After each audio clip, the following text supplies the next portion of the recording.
Ramaphosa arrived in Addis Ababa, Ethiopia last night ahead of the African Union Heads of State and Government Summit this weekend.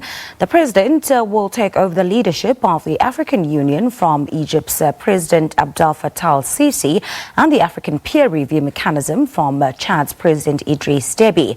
Kimani reports. In 2013, African leaders agreed to end all conflicts on the continent by the end of this year. It is now time to take stock. According to the reports we had, you have intrastate and interstate conflict. There are around 17 now on the continent, which is a massive reduction compared to 10 years ago.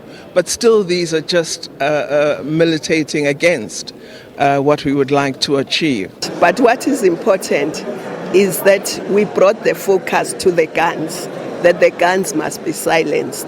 Whether they are silenced this year or next year or the year after, but the important message is that the guns must be silenced.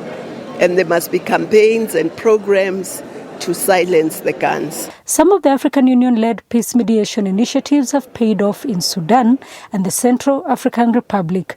But the rise in violent extremist groups and the unlawful takeover of governments will have leaders here scratching their heads for lasting solutions to conflicts in Africa.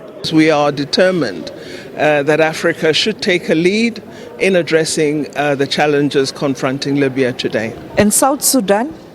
South Sudan, we are hopeful. The deadline of 22nd of February is close by. I get a sense of determination that, listen, the time has come. Let's really address our issues. Let's solve our problems. Let's have South Sudan with a unity government. Let the leaders come together and show the way in terms of this objective of silencing the guns. South Africa says the continent's leadership must focus on the root causes of the cyclical conflicts and the lure of young people to insurgency. We must get our young people skilled throughout the continent. We must get our young people to schools, not to army barracks. So there is that agreement. Other issues that this year's summit will focus on include climate change and its effects on Africa's economic development, harnessing the potential of the continent's blue economy, as well as the implementation of the African Continental Free Trade Area. Kimani, SABC News, Addis Ababa, Ethiopia.